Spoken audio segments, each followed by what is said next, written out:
You ever just stop and think about how many people are victims of violent crimes each year? Oh, yeah, all the time. It's got to be. It's a lot more More than, than you think, right? yeah, you really only think about it when it's, someone you know or something like that, Or or when it's like a big a story. big story, yeah. It's way more common than people realize. I think it's why true crime is so popular right now. It's like a glimpse into that dark side. It's a way to explore those what ifs, you know? Yeah. Like, what if that happened to me or someone I love, and it makes you think about Yeah. safety and justice and all those big questions. For sure.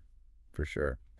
So today we're diving into a few recent cases that I think really highlight this whole range of true crime stories. Right. We've got everything from like a crazy murder for hire plot to a case that just seems like a totally random act of violence. Exactly. It's going to be a wild ride. So buckle up, everybody. So first up, we've got this case about a guy named Jonathan Fitzgerald Lockett. Oh, yeah. Master Luckett. Master Lockett, that's right. He was convicted on like 12 felony charges for assaulting 5 women. But they think there were way more victims, right? Way more. Like prosecutors think over a dozen. It's scary to think about. Yeah. And his MO was like something out of a nightmare. He was using escort websites and dating apps. Promising women money. Classic lore. Yeah, and then Yeah, assault. awful. There was one case that really stuck with me. Which one? He raped a woman and then like stole her handgun. No way. Yeah. And then he used that same gun in another assault. Oh my God, that's Crazy, right? so brazen. And what gets me is that this guy had zero remorse. He actually tried to claim that all the encounters were consensual. What? Like he even said he filmed them as like proof. Are you hitting me? I know, it's unbelievable, right? Like, how could he even think that would fly? I don't know, but thankfully the evidence and the victims' testimonies totally shut that down. Good. Yeah, and get this, during his sentencing, he actually said he forgives the women he assaulted. Oh, Can you believe that the audacity. the judge was having none of it? She basically told him, for you to say you forgive them, that's a slap in the face. And she emphasized, all the evidence against him and the trauma his victims went through. It's good to know the judge was on the right side of things. Totally. Lockett ended up getting sentenced to 776 years in prison. Wow. Yeah. So actions have consequences. Big time. Okay, so for our next case, we're heading to Hollywood, but like the dark side of Hollywood. Oh, boy. This one starts with a really disturbing discovery. A dismembered torso found in a dumpster at a strip mall in L.A. Ugh, that's awful. Yeah, and the suspect, this is Sam Haskell, son of some big Hollywood figures. No way. Yeah, and here's another twist. His wife, Maylee Haskell, is missing. So it's like a double mystery. Exactly. Now, the details get even more gruesome. Oh, no. So Haskell hired these day laborers to help him get rid of some trash bags from his house. And when they opened the bags, Don't tell me. they found body parts. Oh, God. Yeah. What did he say? He actually tried to tell him it was like Halloween props. Halloween props. I know. Are you serious? Yeah, crazy, right? That's insane. Thankfully, the workers obviously didn't buy it, and he called the cops right away. And then later, they found surveillance footage of Haskell dumping a trash bag in the same dumpster where they found the torso. So he's busted. Pretty much. Huh. Now, here's where it gets even weirder. Haskell had this TikTok account called Tragic Streets where he posted all these rambling selfie videos. What? No, right? Like what kind of videos? They were just like these weird, almost performance-like things. Hmm. And he would often tag celebrities in them, like Brad Pitt. That is so strange. It's a total juxtaposition, right? Yeah. You've got this horrific crime scene on one hand, and then these bizarre videos on the other. It's like he was living in two completely different realities. Exactly. Oh. Some people have even compared his videos to Luca Magnotta from that Don't F with Cats documentary. Oh, yeah, I remember that guy. It's a reminder that sometimes what people portray online can be totally different from who they really are.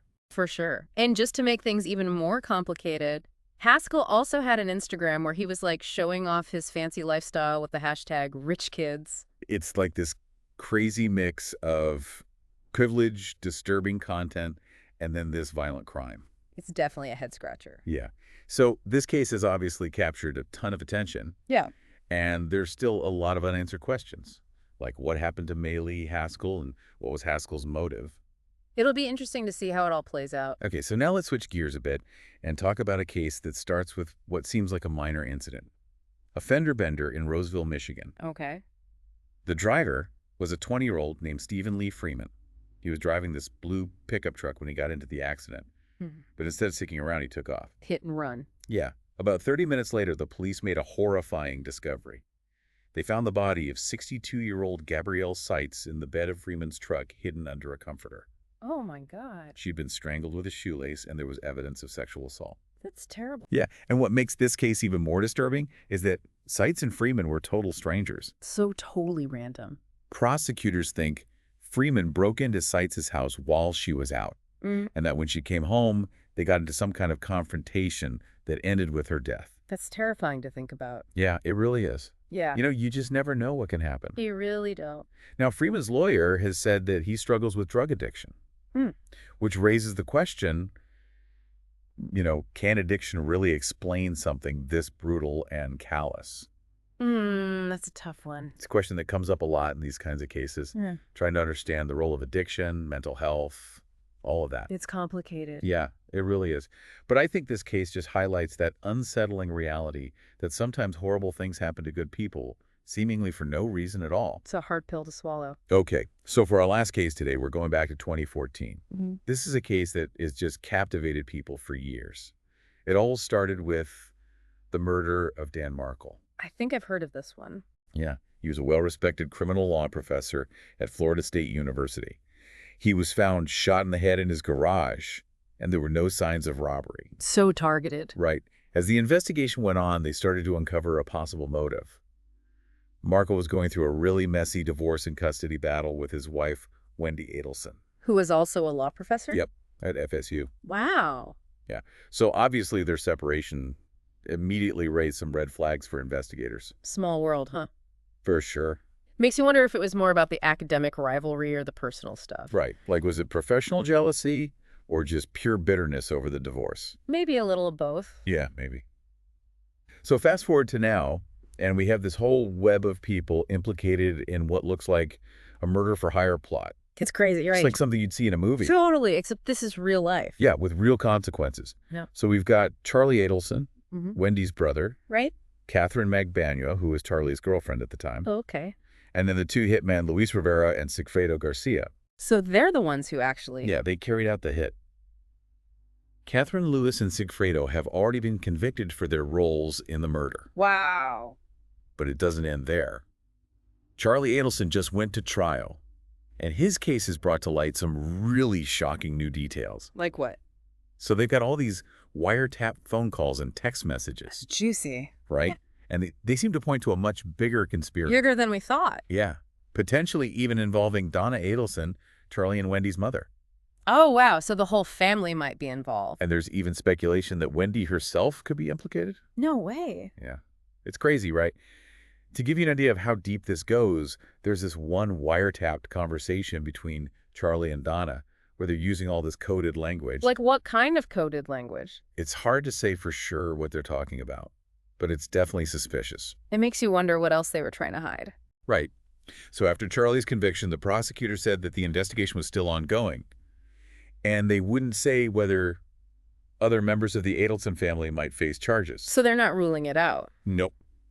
But then things took a really dramatic turn. Donna Adelson was arrested at the Miami airport trying to board a one-way flight to Vietnam. Vietnam. Interesting choice. Right. And guess what? Vietnam doesn't have an extradition treaty with the U.S. Oh, so she was trying to escape? It sure looks that way. And the crazy thing is, her attempted escape might have been triggered by her own conversations with Charlie while he was in jail. You're kidding. They were talking about things like getting her affairs in order suicide and fleeing to a country without an extradition treaty. Oh, wow. Talk about incriminating. Right. It's like they were laying out their own downfall. It's almost too perfect. So Wendy Adelson hasn't been charged with anything yet, Okay. but there's definitely suspicion surrounding her. Makes sense. Like she was seen driving by Marcus' house shortly after the murder. And then there's all the weird communication between her mother and her brother. Yeah, it's definitely a tangled web. It makes you wonder, was she just an innocent bystander caught up in all this family drama? Or was she more involved than she's letting on? Exactly. It'll be fascinating to see how this all unfolds. I'll be glued to the news for sure. Me too. Oh. So we've covered a lot of ground today. We've talked about a serial assaulter, a gruesome discovery in Hollywood, a seemingly random act of violence, and a murder-for-hire plot that just keeps getting more and more twisted. It's a lot to take in. It really is. These cases, they touch on so many different aspects of human behavior. The good, the bad, the ugly. It makes you think about the darkness that's out there. Yeah, and how we can protect ourselves from it. But it also reminds you that there are people fighting for justice, you Yeah, know? absolutely. Like the investigators, the prosecutors, the judges, they're all working to make sure the perpetrators are held accountable. It's good to know that someone's looking out for us. What stands out to you as the most disturbing or thought-provoking part of all this? Honestly, it's just the sheer callousness of some of these crimes. Like Jonathan Lockett's complete lack of remorse. Yeah, that was chilling. And then the way he tried to justify his actions. It's like he was living in a different reality. Totally. And then with Gabrielle Seitz' case, it's just the randomness of it all. Right, that's what's so scary. You never know who might be targeted. And it makes you realize that anyone could be a victim. It's a sobering thought. It really is. Yeah. And then the Dan Markel case, it just shows how complex family relationships can be and how those dynamics can get so messed up when there's conflict. Absolutely. You have to wonder how far someone would go to protect their own family. Yeah, even if it means crossing all kinds of ethical and legal lines. These are the questions that keep me up at night. Me too. It's important to remember that these aren't just stories. These are real people whose lives have been impacted by these horrific events. Right. It's easy to get caught up in the drama, but we can't forget about the victims and their families. They're the ones who are left to deal with the aftermath. And the pain that these crimes cause. Exactly.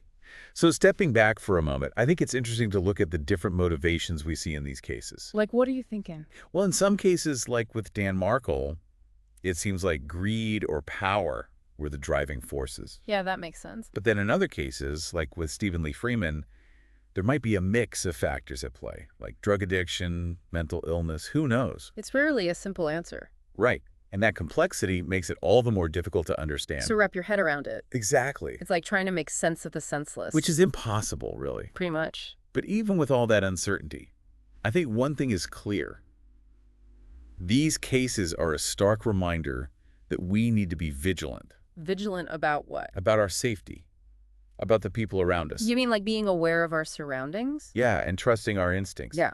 If something feels off, it probably is. Good advice. But it's also about looking out for each other.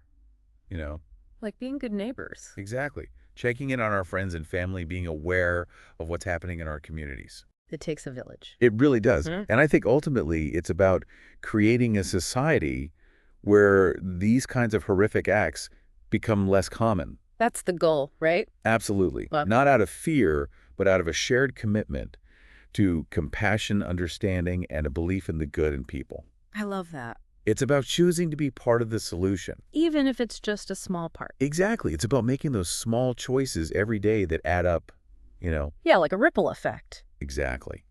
And, it's also heartening to see how law enforcement and the justice system are working to bring these perpetrators to justice. For sure. They're the ones on the front lines. Yeah. And it doesn't always happen as quickly as we want it to. Definitely not. And the outcomes aren't always perfect. That's true. But at least they're trying, Exactly. It's about that pursuit of justice. It's important for the victims and their families. Absolutely. It shows them that someone cares. And that someone's fighting for them. It's a testament to the idea that even though there's so much evil in the world, They're still good. And people who are willing to stand up to it. and that's what we have to hold on to, Yeah. even in the face of all this darkness. With that glimmer of hope. Yeah, that belief that we can make things better. That we can create a world where these stories are less and less common. Exactly. So as we wrap up our deep dive today, I'm curious, what's your biggest takeaway? That's a tough one. Yeah, there's a lot to unpack. There is. What about you? I think for me, it's just that unsettling feeling that these things could happen anywhere to anyone. Yeah, you can't escape it, really. But it's also about recognizing the resilience of the human spirit, Totally. Like, even in the face of tragedy, people find a way to keep going. And it's inspiring to see the dedication of those who are working to make the world a safer place. The people who are fighting for justice. Exactly. It gives you hope. It does. So what will you be thinking about long after this conversation ends? Well, I think it's a reminder to be aware of my surroundings. Yeah, stay vigilant. And to trust my gut if something feels wrong. And also to appreciate the good things in life, Absolutely. It's easy to get caught up in all the negativity. But there's still so much beauty in the world. Yeah. And so much to be grateful for. So true. Well said. So for everyone listening out there, we hope this deep dive has given you something to think about. And maybe even inspired you to make a difference in your own way. We'll be back soon with more fascinating topics. So be sure to subscribe and stay tuned. Until next time.